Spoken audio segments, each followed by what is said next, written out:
أعوذ بالله من الشيطان الرجيم بسم الله الرحمن الرحيم إن أول بيت وضع للناس للذي ببكة مباركا وهدى للعالمين فيه آيات بينات مقام إبراهيم ومن دخله كان آمنا. بے شک سب سے پہلی عبادت گاہ جو انسانوں کے لیے تعمیر ہوئی وہ وہی ہے جو مکے میں واقع ہے. اس کو خیر و برکت دی گئی اور تمام جہان والوں کے لیے مرکز ہدایت بنایا گیا. اس میں کھلی ہوئی نشانیاں ہیں. ابراہیم کا مقام عبادت ہے اور اس کا حال یہ ہے کہ جو اس میں داخل ہوا مامون ہو گیا. سورہ آل عمران آیت نمبر 96 اور 97 میں مکہ مکرمہ اسلامی شان و شوکت اور سطوت کا مظہر ہے اور اللہ کا پہلا گھر کعبہ اس کے جاہ و جلال اور فضل و کرم کا مرکز ہے. نماز کے وقت تمام دنیا کے مسلمان کعبے کی طرف منہ کر کے نماز ادا کرتے ہیں. 4 دانگ عالم میں یہی وہ جگہ ہے جہاں تقریباً 20 لاکھ مسلمان حج کے لیے ہر سال جمع ہوتے ہیں. مکہ شہر کو قرآن کریم میں ام القری کہا گیا ہے. ارشاد باری تعالی ہے یہ قرآن عربی ہم نے تمہاری طرف وحی کیا ہے تاکہ تم بستیوں کے مرکز شہر مکہ اور اس کے گرد و پیش رہنے والوں کو خبردار کر دو. حضرت ابراہیم علیہ السلام اللہ کے حکم سے جب اپنی بیوی ہاجرہ اور ننھے اسماعیل کو مکہ کی بے آب و گیا وادی میں چھوڑ کر جانے لگے تو آپ نے جاتے وقت یہ دعا فرمائی تھی جس کا ذکر سورہ ابراہیم کی 37ویں آیت میں ملتا ہے. ارشاد باری تعالی ہے ربنا إني أسكنت من ذريتي بواد غير ذي زرع عند بيتك المحرم ربنا ليقيموا الصلاة فاجعل أفئدة من الناس تهوي إليهم وارزقهم من الثمرات لعلهم يشكرون. پروردگار میں نے ایک بے آب و گیا وادی میں اپنی اولاد کے ایک حصے کو تیرے محترم گھر کے پاس لا بسایا ہے. پروردگار یہ میں نے اس لیے کیا ہے کہ یہ لوگ یہاں نماز قائم کریں، لہذا تو لوگوں کو ان کا مشتاق بنا اور انہیں کھانے کو پھل دے، شاید کہ یہ شکر گزار بنی.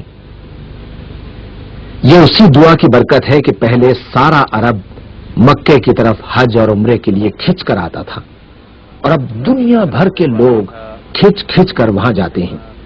پھر یہ بھی اسی دعا کی برکت ہے کہ ہر زمانے میں ہر طرح کے پھل، غلے اور دوسرے سامان رزق وہاں پہنچتے رہتے ہیں.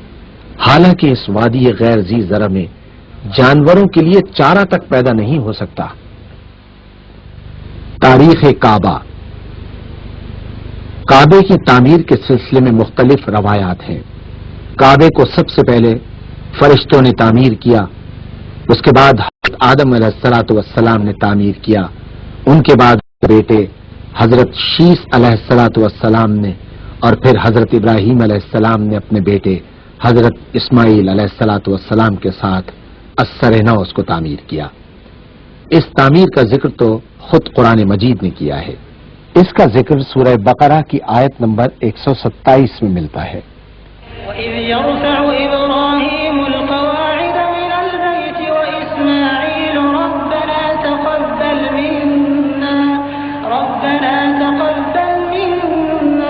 إِنَّكَ أَنتَ السَّمِيعُ الْعَلِيمُ.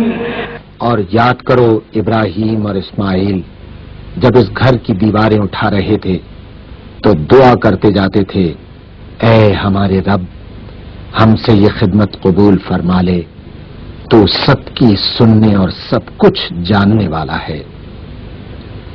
حضرت ابراہیم علیہ السلام کے زمانے میں کعبے کے ابتدائی آثار تو مٹ چکے تھے، مگر فرشتوں نے حضرت ابراہیم علیہ السلام کو وہ مقام بتا دیا تھا جہاں تعمیر ہوئی تھی.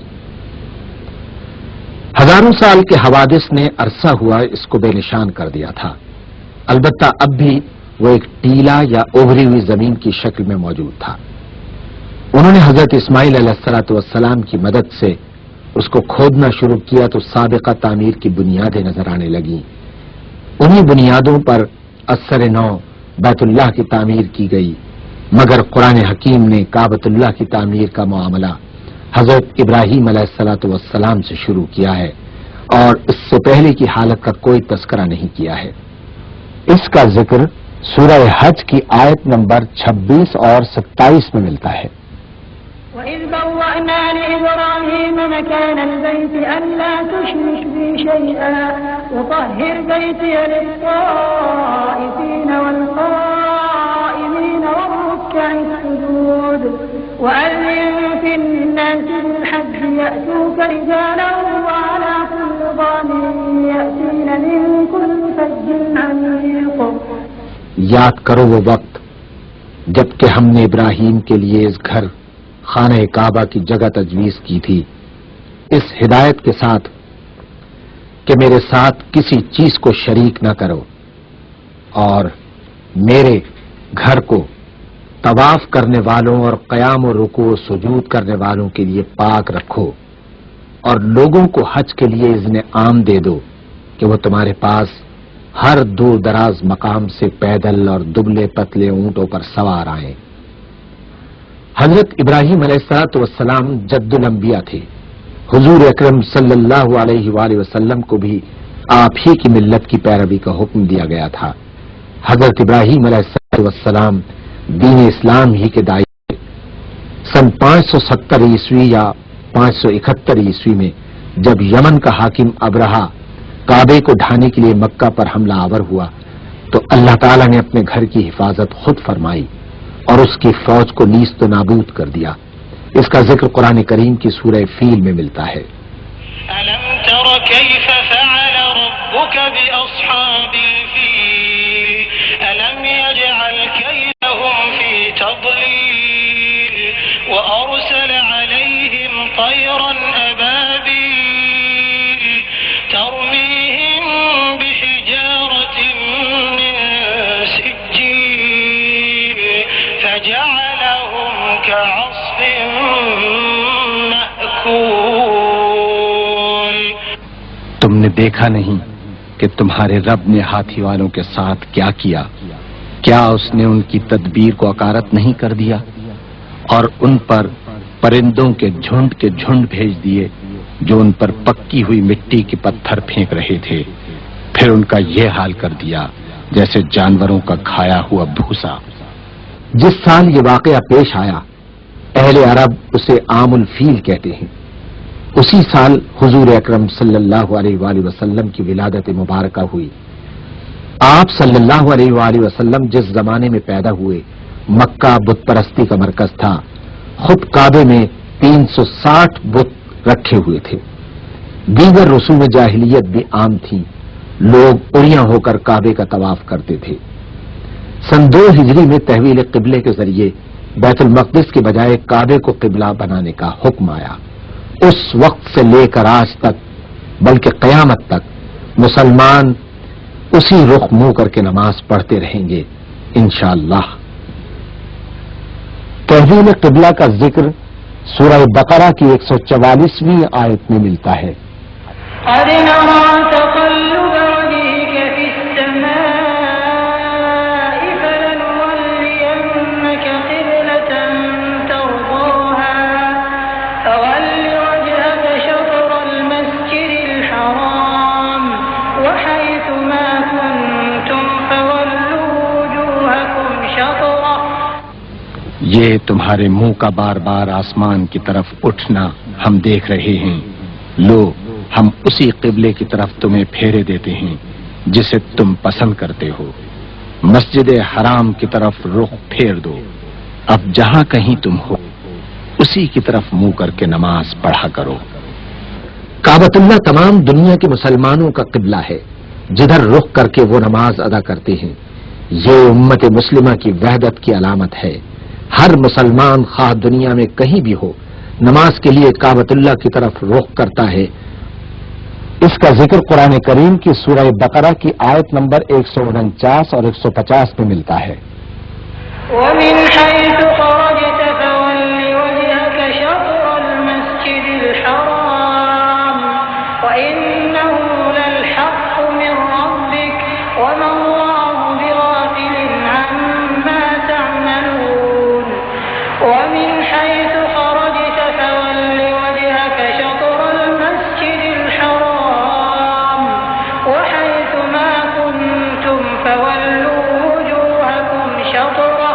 لئلا يكون للناس عليكم حجة إلا الذين ظلموا منهم.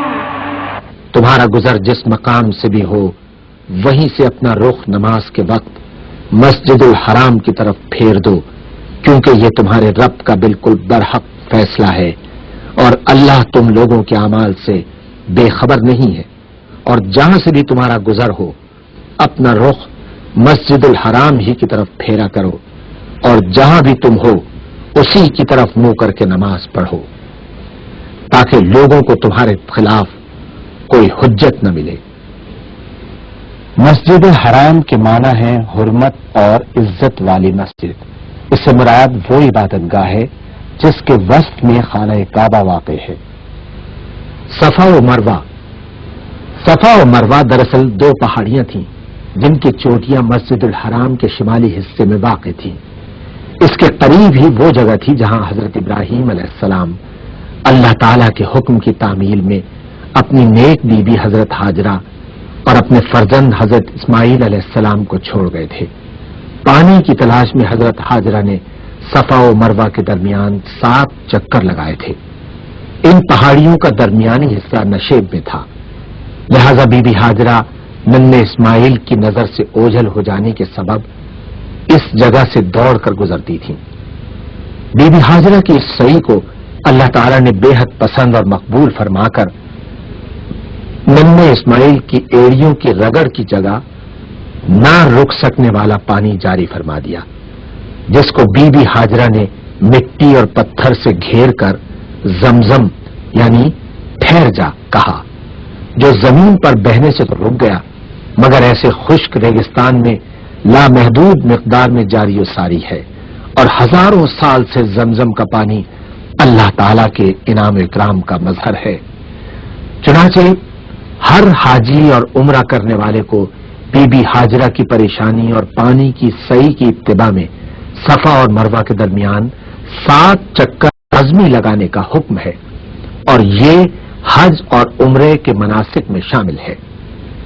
قرآن کریم میں سورہ بقرہ کی 158ویں آیت میں ارشاد ہوتا ہے، إن الصفا والمروة من شعائر الله فمن حج البيت أو اعتمر فلا جناح عليه أن يطوف بهما ومن تطوع خيرا فإن الله شاكر عليم.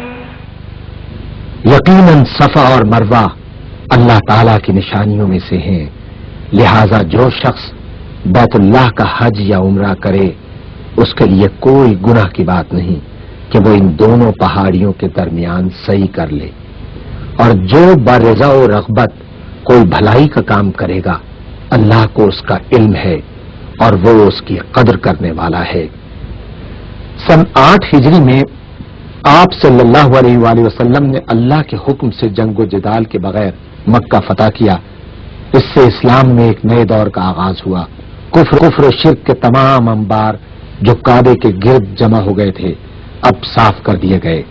خود حضور اکرم صلی اللہ علیہ وآلہ وسلم اپنی چھڑی سے انہیں گراتے جاتے اور پڑھتے جاتے تھے، حق آ گیا اور باطل مٹ گیا، باطل تو مٹنے ہی والا ہے. سن 9 ہجری کے حج کے موقع پر مکہ مکرمہ پر رسول اللہ صلی اللہ علیہ وآلہ وسلم کا عملی تسلط پہلی دفعہ ہوا، جبکہ اس موقع پر آپ صلی اللہ علیہ وآلہ وسلم خود شریک نہیں تھے بلکہ حضرت ابو بکر صدیق رضی اللہ تعالی عنہ نے امیر الحج کے فرائض انجام دیے اور نئے انتظامات کا اعلان کیا. حضرت علی کرم اللہ وجہہ نے سورہ توبہ کی آیات پڑھ کر اعلان کیا، اس سال کے بعد مشرکین کو بیت اللہ میں داخل ہونے کی اجازت نہیں کیونکہ وہ ناپاک یعنی نجس ہے. سن 10 ہجری میں حضرت صلی اللہ علیہ وآلہ وسلم نے خود حج کی قیادت فرمائی. یہی حجۃ الوداع تھا. اس موقع پر ایک بھی مشرک موجود نہ تھا. کعبہ بلا شرکت غیر مسلمانوں کا مقدس حرم بن گیا. حج کے اکثر مناسک میں بنیادی حیثیت کعبے ہی کو حاصل ہے. سورہ بقرہ میں ارشاد ہوتا ہے، وَإِذْ جَعَلْنَا الْبَيْتَ مَثَابَةً واتخذوا من مقام إبراهيم مصلى وعهدنا إلى إبراهيم وإسماعيل أن طهرا بيتي للطائفين والعاكفين والركع السجود. اور یہ کہ ہم نے اس گھر کعبے کو لوگوں کے مرکز اور امن کی جگہ قرار دیا تھا، اور لوگوں کو حکم دیا تھا کہ ابراہیم جہاں عبادت کے لیے کھڑا ہوتا ہے اس مقام کو مستقل جائے نماز بنا لو، یعنی حرم پاک کو. اور ابراہیم اور اسماعیل کو تاکید کی تھی کہ میرے اس گھر کو طواف اور اعتکاف اور رکوع اور سجدہ کرنے والوں کے لیے پاک رکھو. کعبۃ اللہ کا حج اسلام کے بنیادی ارکان میں سے ایک رکن ہے، اور زندگی میں ایک مرتبہ ہر آزاد، ذی ہوش، بالغ اور صاحب استطاعت مسلمان پر فرض ہے جو مکہ معظمہ تک سفر کرنے کی جسمانی اہلیت بھی رکھتا ہو. اس کا ذکر سورہ آل عمران میں آیت نمبر 97 میں ملتا ہے. وَلِلَّهِ عَلَى النَّاسِ حِجُّ الْبَيْتِ مَنِ اسْتَطَاعَ إِلَيْهِ سَبِيلًا وَمَنْ كَفَرَ فَإِنَّ اللَّهَ غَنِيٌّ عَنِ الْعَالَمِينَ. لوگوں پر اللہ کا یہ حق ہے کہ جو اس گھر تک پہنچنے کی استطاعت رکھتا ہو وہ اس کا حج کرے، اور جو کوئی اس حکم کی پیروی سے انکار کرے تو اسے معلوم ہو جانا چاہیے کہ اللہ تمام دنیا والوں سے بے نیاز ہے. حج ہر مسلمان کی تمنا اور زندگی کا بلند ترین نصب العین ہے. رسول اکرم صلی اللہ علیہ وآلہ وسلم نے باوجود استطاعت کے حج نہ کرنے والوں کے حق میں ارشاد فرمایا، جو شخص زاد راہ اور سواری رکھتا ہو جس سے بیت اللہ تک پہنچ سکے اور پھر بھی حج نہ کرے تو اس کا اس حالت میں مرنا یہودی یا عیسائی ہو کر مرنا برابر ہے. یا ایھا النبی انا ارسلناک شاہدا ومبشرا ونذیرا وداعیا الی اللہ بإذنہ وسراجا. کس نے ذروں کو اٹھایا اور صحرا کر دیا، کس نے قطروں کو ملایا اور دریا کر دیا، خود جو نہ تھے راہ پر اوروں کے ہادی بن گئے. کیا نظر تھی جس نے مردوں کو مسیحا کر دیا. اللہم صل وسلم علی سیدنا ومولانا محمد وعلی آلہ واصحابہ وسلم. کفر و الحاد کے گھٹا ٹوپ اندھیرے ہر طرف چھائے ہوئے تھے. کعبۃ اللہ بت پرستی کا سب سے بڑا مرکز تھا. حق پرستی کے چراغوں کی روشنی مدھم پڑ چکی تھی. شیطان کی سرداری میں وقت کے نمرود و شداد آئین رحمانی کو کھلم کھلا للکار رہے تھے. جبر و استبداد کی بے لگام قوتوں نے انسانوں کی آزادی سلب کر کے ان کی گردنوں میں دائمی غلامی کے طوق ڈال دیے تھے. اخلاقی اقدار دم توڑ چکی تھیں. شرف انسانی اپنی بیچارگی پر نوح کنا اور عظمت آدم اپنی تذلیل پر رنجیدہ و پشیماں. ہر طرف برائی کا شور اور کفر کا زور تھا. عالمی انسانی معاشرہ اپنے انجام سے بے خبر بے یقینی کے راستوں پر گامزن تھا. انسانیت کے لرزتے ہوئے ہاتھ بارگاہ عزتی میں اٹھے ہوئے تھے. پھر وہ لمحہ آیا جب دعائیں مستجاب ہوئیں. فاران کی چوٹیوں سے آفتاب رسالت پوری آب و تاب سے دنیا کے تاریک پردوں کو چاک کرتا ہوا طلوع ہوا. آفتاب رسالت کی مقدس کرنوں سے صحرائے عرب جگمگا اٹھا. انسانیت کے چہرے پر نکھار آ گیا. آدمیت نے سکھ کا سانس لیا.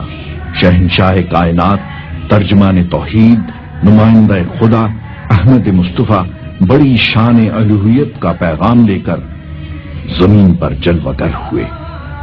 آپ کی تشریف لاتے ہی ایوان باطل میں زلزلہ آ گیا. آتش کدے ایران سرد پڑ گیا. قیصر و کسریٰ کے کنگرے سجدہ ریز ہو گئے. اس کا رد عمل یہ ہوا کہ کفر و ضلالت کی ساری قوتیں آپ کے خلاف متحد ہو گئیں، آپ کا سماجی بائیکاٹ کیا گیا، پیغام حق کے مشن سے دستبردار کرنے کے لیے ہر طرح کی ترتیبات دی گئیں، مگر اللہ کے حبیب صلی اللہ علیہ وسلم کسی چیز کو خاطر میں نہ لائے۔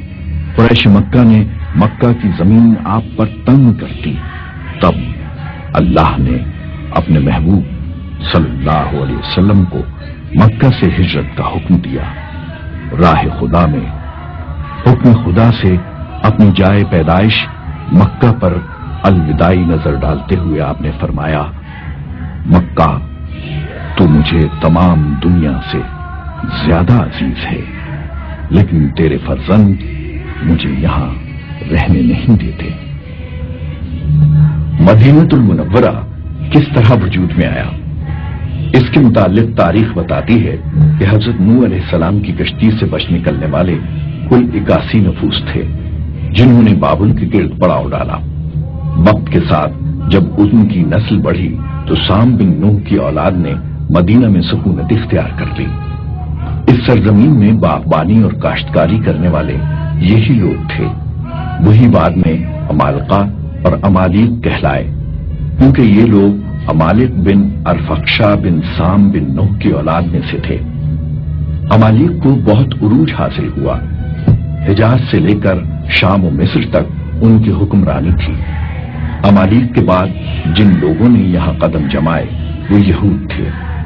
یہود یہاں کیسے آئے اس کے متعلق تاریخ انکشاف کرتی ہے کہ حضرت موسیٰ علیہ السلام جب مناسک حج کے لیے مکہ معظمہ تشریف لائے تو بنی اسرائیل کی مختلف جماعتیں ان کے ہمراہ تھیں۔ واپسی پر ان کا گزر اس مقام سے ہوا جہاں آج کا مدینہ آباد ہے۔ بنی اسرائیل یہ دیکھ کر حیران رہ گئے کہ اس خطۂ ارض میں اور تورات میں بیان کی گئی اس شہر کی نشانیوں میں جسے ذات النخل کہا گیا تھا اور جہاں سے آخری نبی کا ظہور ہونا تھا بڑی مشابہت تھی۔ اس قافلے کے کچھ لوگ یہیں آباد ہو گئے۔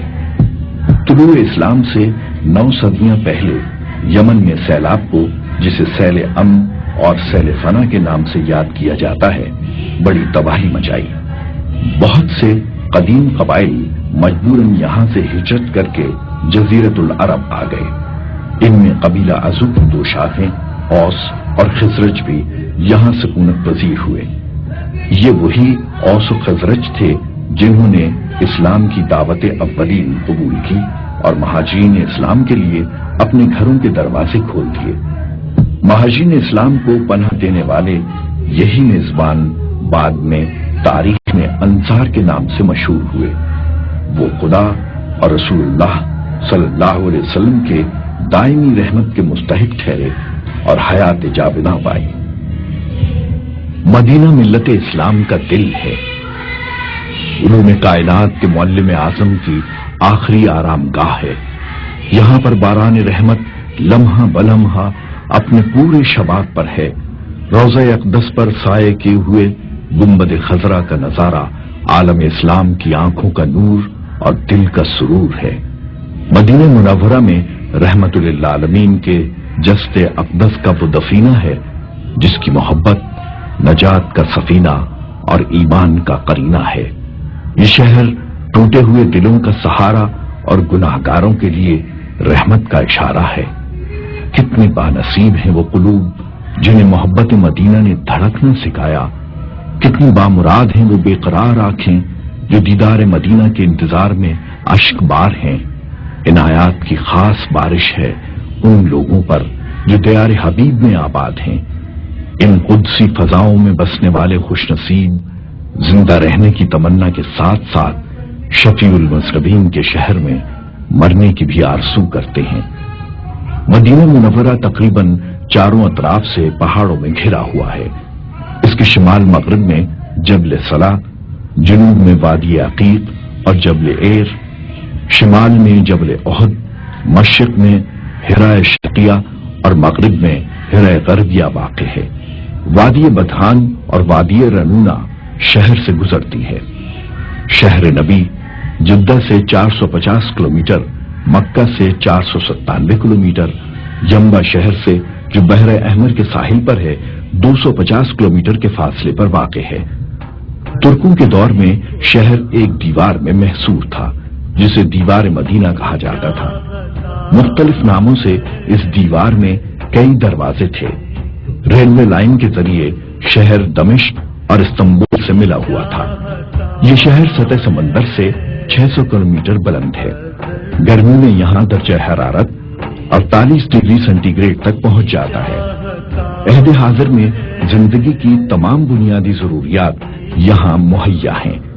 اس مقدس فضا میں رہنے والے لوگوں کے چہرے مطمئن اور پر نور ہیں۔ رنگ و نور میں دھلا ہوا یہ شہر نور ربانی کا مظہر ہے۔ شہر کی تعمیر کا زمانہ 1600 قبل مسیح سے 2200 قبل مسیح ہے۔ لفظ مدینہ دین سے ماخوذ ہے جس کے معنی کے ہیں، کیونکہ اس شہر میں خدا اور رسول کی اطاعت ہوتی ہے، اس لیے اسے مدینہ کہتے ہیں۔ بس دین مدینہ کے 2 حرفوں میں نہا ہے، ادھر میم کا اضافہ ادھر ہائے مدینہ۔ اس پاک و طاہر شہر کے کئی نام ہیں، مثلاً طابہ، طیبہ، طائبہ، ایمان، حرم، حرم رسول اللہ، خیرہ، دار الایمان، دار السلام، دار الحجرہ، قبطۃ الاسلام، آسمہ، معصومہ، ارض اللہ، سید البلدان، ذات النخل، المومنہ، دار الابرار، قلب الایمان، ذات الحرارہ، المبارکہ، شافیہ۔ کسی چیز کے بہت سے نام ہوں تو اس سے اس چیز کی عظمت اور بزرگی ظاہر ہوتی ہے۔ المدینہ، طابہ، المسکینہ اور طیبہ کا ذکر تورات میں بھی موجود ہے۔ البتہ مدینہ منورہ محبوب ترین نام ہے۔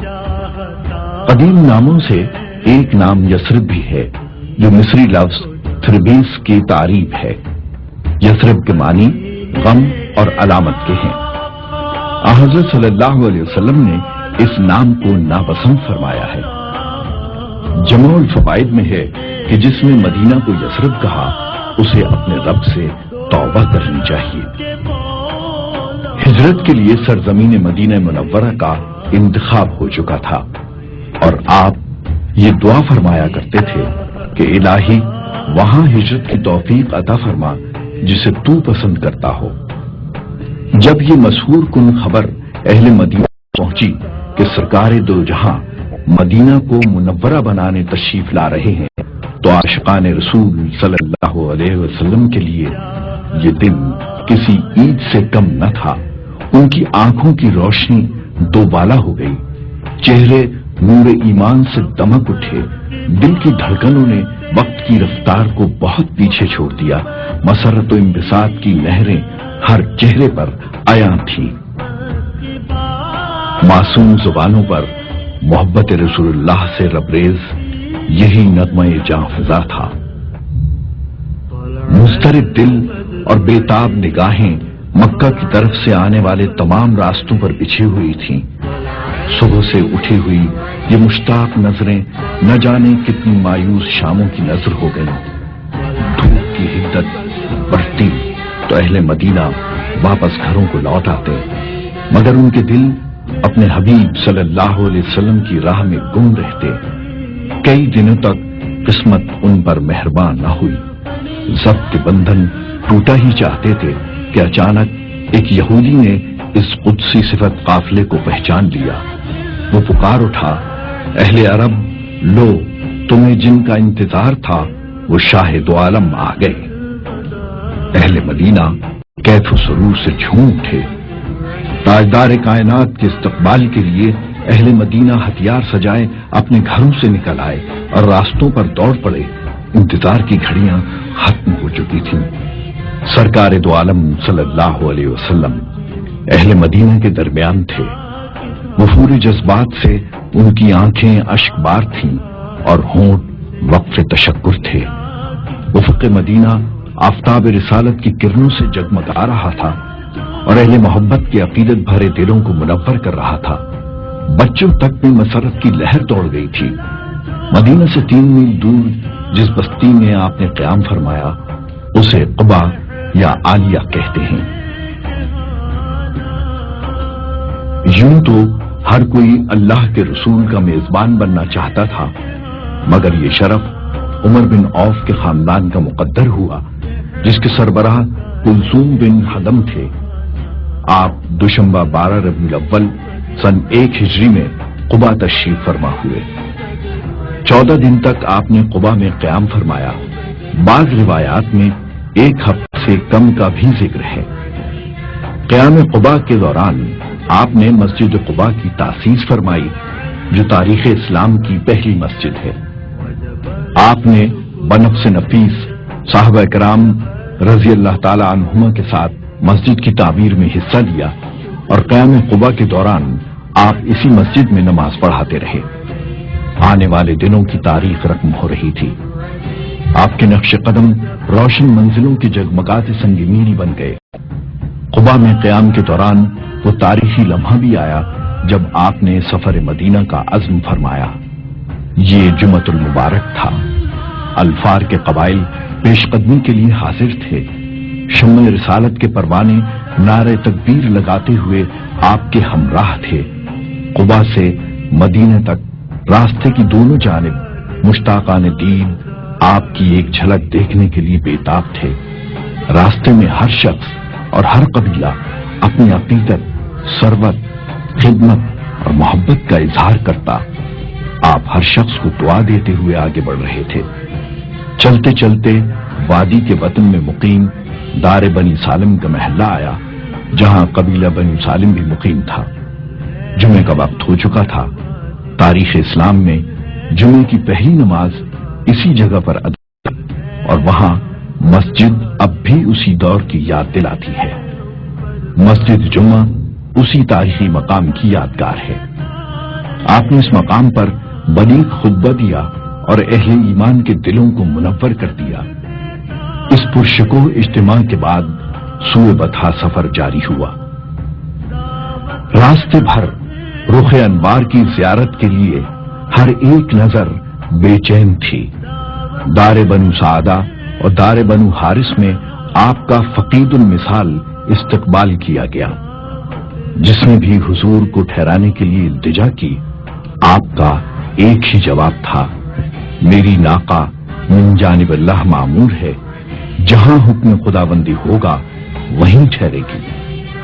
ایمانی قوت سے لبریز کارواں چلتے چلتے مدینہ پہنچا تو بنی نجار کی معصوم بچیاں دف بجا کر ان استقبالیہ اشعار کے ساتھ شکر خداوندی بجا لائیں۔ حضرت انس رضی اللہ تعالی عنہ فرماتے ہیں، میں نے ہرگز نہیں دیکھا کوئی دن خوب تر اور روشن تر اس دن سے جس میں تشریف لائے نبی کریم صلی اللہ علیہ وآلہ وسلم ہمارے ہاں۔ جس دن آپ تشریف لائے مدینہ منورہ میں تو آپ کے جمال جہاں آرا سے ہر ایک چیز روشن ہو گئی۔ ہر قبیلے کی دلی تمنا تھی کہ آقائے نامدار اسے شرف میزبانی بخشیں۔ آخر کار تجسس کا سفر ختم ہوا۔ ناقہ رسول مسجد کے موجود دروازے کی جگہ، کچھ روایتوں میں ہے کہ منبر مسجد کی جگہ بیٹھ گیا اور گردن زمین پر رکھ دی۔ ناقہ پھر اٹھا اور دوبارہ آ کے اسی جگہ بیٹھ گیا۔ آپ نے ارشاد فرمایا، یہاں سے نزدیک ترین گھر کس کا ہے؟ ابو ایوب انصاری نے کہا، میرا۔ چنانچہ حضرت ابو ایوب انصاری آپ کا ساز و سامان اٹھا کر گھر لے گئے۔ مدینہ منورہ میں حضرت ایوب انصاری رضی اللہ تعالی عنہ کے گھر میں، جہاں آپ صلی اللہ علیہ وآلہ وسلم نے پہلا قیام فرمایا، اس سے عقیدت رسول اللہ صلی اللہ علیہ وسلم کی ایک ایمان افروز داستان پرتاثیر وابستہ ہے۔ کہتے ہیں یمن کا حکمراں شاہ طبع اسد بن کرب قبل از اسلام ممالک شرقیہ کو فتح کرنے نکلا تو اس کا گزر مدینہ طیبہ سے ہوا۔ اس نے اپنے بیٹے کو یہاں خلیفہ مقرر کیا اور خود مہم جوئی کے لیے روانہ ہو گیا۔ اس کے جانے کے بعد اہل مدینہ نے اس کے بیٹے کو قتل کر دیا۔ اسے خبر ہوئی تو انتقام لینے کے لیے مدینے واپس آیا اور قتل عام شروع کر دیا۔ یہودی علماء جو اس کے ساتھ تھے انہوں نے اسے سمجھایا کہ وہ اس شہر کو تباہ کرنے کا ارادہ ترک کرتے، کیونکہ یہ شہر حفاظت الہی میں ہے۔ انہوں نے کہا، ہم نے اس شہر کے اوصاف حمیدہ تورات میں پڑھے ہیں اور یہ نبی آخر الزماں کا دار الہجرت ہے۔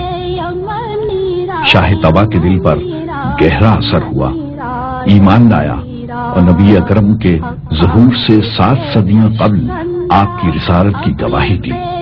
میں گواہی دیتا ہوں، بے شک احمد اللہ کے رسول برحق ہیں۔ اگر میری عمر نے وفا کی اور ان کی آمد تک زندہ رہا تو میں ضرور ان کا معین و مددگار بنوں گا۔ آپ کے لیے اپنی محبت و عقیدت کا اظہار ایک عالیشان 2 منزلہ گھر کی صورت میں کیا۔ اس نے ایک خط علماء مدینہ کے سپرد کی اور وصیت کی کہ یہ گھر اس نے آخر الزماں نبی کی میزبانی کے لیے تعمیر کروایا ہے۔ وہ جب بھی دار الہجرت آئیں تو اسی گھر میں ٹھہریں گے۔ اس نے کہا، اگر میں زندہ نہ رہا تو یہ خط آخری نبی کی بارگاہ میں میری طرف سے پیش کر دیا جائے۔ علماء یہود میں سے ایک کو اس گھر کا متولی بنا کر چابی اس کے سپرد کر دی گئی۔ زمانہ گزر گیا۔ حضرت ایوب انصاری رضی اللہ تعالیٰ عنہ اسی خوش نصیب عالم کی نسل میں سے تھے اور حضور کے زمانے میں شاہ طبا کے تعمیر کردہ گھر میں مقیم تھے۔ حضرت صلی اللہ علیہ وسلم نے اپنے قیام کے لیے اسی گھر کو پسند فرمایا۔ حضرت ایوب انصاری رضی اللہ تعالیٰ عنہ نے شاہ طبا کا خط جو نسل در نسل ان کے پاس محفوظ تھا سرکار رسالت کی خدمت میں پیش کیا۔ حضرت ایوب انصاری رضی اللہ تعالیٰ عنہ نے زندگی بھر عشق رسول کی وہ لازوال داستان رقم کی جو عاشقان رسول کے دلوں کو ہمیشہ گرماتی رہے گی۔ ترک سلاطین کی تعمیرات میں ان کا جذبہ ایمانی پوری آب و تاب سے جھلک رہا ہے۔ 980 ہجری میں سلطان سلیم ثانی نے مسجد کی تعمیر کی۔ حجرہ انور کا گنبد نہایت خوبصورت بنوایا، اسے منقش رنگین پتھروں سے مزین کیا اور آب زر سے گلکاری کروائی۔ مسجد نبوی کے حوالے سے سلطان محمود خان اور سلطان عبد المجید کا دور اہم ترین اور یادگار ہے۔ ان تعمیرات کا دور 1233 ہجری سے 1277 تک محیط ہے۔ 1233 ہجری میں سلطان محمود نے روضہ اقدس کے گنبد کو از سر نو تعمیر کروایا۔ 1255 ہجری میں اس نے گنبد پر سبز کروایا، جس کی وجہ سے اس خوبصورت گنبد کا نام ہی گنبد خضرا پڑ گیا، جو اہل ایمان کے لیے فردوس نظر ہے۔ المحرک حکومت نے مسجد نبوی کی تعمیر نو کے فیصلے سے عالم اسلام کو آگاہ کیا اور ساتھ ہی یہ اعلان بھی کیا کہ مسلمان اہل ہنر جہاں کہیں بھی ہیں وہ ترکیہ پہنچیں۔ اہل ہنر کی سہولت کے لیے سلطنت عثمانیہ کے سفارت خانوں کو خصوصی احکامات جاری کر دیے۔ اہل فن کو ہر قسم کی سہولتیں بہم پہنچانے کی ہدایت دی گئیں۔ عقیدت مند ترکوں نے اہل ہنر کے لیے قسطنطنیہ میں خصوصی بستیاں بسائیں۔ جب کئی برس کے بعد ماہرین کی مطلوبہ تعداد دنیا کے کونے کونے سے قسطنطنیہ پہنچ گئی تو سلطان بستی میں تشریف لائے اور کہا کہ ہر اہل فن اپنے ایک بیٹے یا کسی لائق شاگرد کو اپنا فن پوری توجہ سے سکھائے۔ حکومت ایسے بچوں کو حافظ قرآن بنانے کے ساتھ ساتھ شاہ سواری کا فن بھی سکھائے گی۔ اس منصوبے کے لیے 25 برس کا عرصہ دیا گیا۔ تربیت پانے والے معصوم بچوں کے ذہن میں یہ بات پہلے ہی ڈال دی گئی کہ بڑے ہو کر انہیں اپنے پیارے رسول صلی اللہ علیہ وآلہ وسلم کی مسجد کو تعمیر کرنا ہے۔ جب یہی بچے اپنے فن میں معجزے تخلیق کرنے کے قابل ہو گئے تو اہل ہنر کا یہ کارواں سوئے مدینہ روانہ ہوا۔ حرم سے چند میل دور ان کی رہائش کے لیے بستی بسائی گئی۔ یہ بستی بیر عثمان کے پاس تھی، جو موجودہ کنگ فہد اسپتال سے کچھ فاصلے پر ہے۔ ترک عہد کی یادگار مسجد کی تعمیر سلطان عبد المجید خان کے دور میں ہوئی۔ نئی بنیادوں پر مسجد نبوی کی تعمیر کا آغاز 1233 ہجری میں ہوا اور تکمیل 1277 ہجری میں ہوئی۔ مسجد کی تعمیر انتہائی پاکیزہ میں شروع ہوئی۔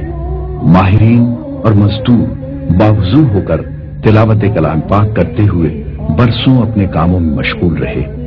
فن تعمیر میں ید طولہ رکھنے والے ماہرین نے اپنے فن کی بلندیوں کو چھو لیا۔ زہد و تقویٰ کے پر تاثیر اور نورانی ماحول سے تعمیر کو انمول بنا دیا۔ یہ تعمیر آج بھی اہل ایمان کے دلوں کو ایسا سکون عطا کرتی ہے کہ الفاظ جس کا احاطہ نہیں کر سکتے۔ مسجد سرخ پتھروں سے بنائی گئی تھی۔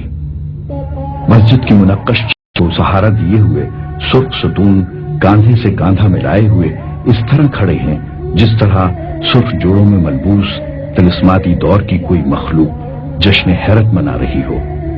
سال ہا سال سے یہ مبہوت ستون اپنی پائیداری کا اعلان کر رہے ہیں۔ سرخ ستونوں کے اوپر والے حصے پر سنہری رنگت کی جھالریں خوبصورتی میں مزید اضافہ کرتی ہیں۔ ان سنہری تشتریوں سے بل کھاتی ہوئی محرابیں بلند ہو کر اور پھر آہستہ آہستہ جھک کر بھی دوسری جانب سے آنے والی مشتاق محرابوں سے مل کر محراب کی تکمیل کرتی ہیں۔ ان محرابوں پر نظر پڑتی ہے تو دیدہ زیب چھتیں انسانی نظر کو اپنی جانب متوجہ کر لیتی ہیں۔ چھتوں اور دیواروں پر نقاشی کے وہ محیر العقول نقش ثبت ہیں جن کو دیکھ کر عقل انسانی دنگ رہ جاتی ہے۔ سبز اور سرخ پس منظر میں سنہری حروف کی خطاطی اپنی مثال آپ ہے۔ لفظوں کے آئینوں کے پیچھے خطاطوں اور قلمکاروں کا احساس گہرائی ہنوز جھلملا رہا ہے، جو دیکھنے والوں کو ماضی کے خوبصورت عہد فنون میں لا کھڑا کرتا ہے۔ اہل ہنر نے اپنے فنپاروں میں خون جگر سمو کر مسجد کی صورت میں ایسا نادر شاہکار تخلیق کیا ہے جو رہتی دنیا تک ان کی محبت و عقیدت کی یاد دلاتا رہے گا۔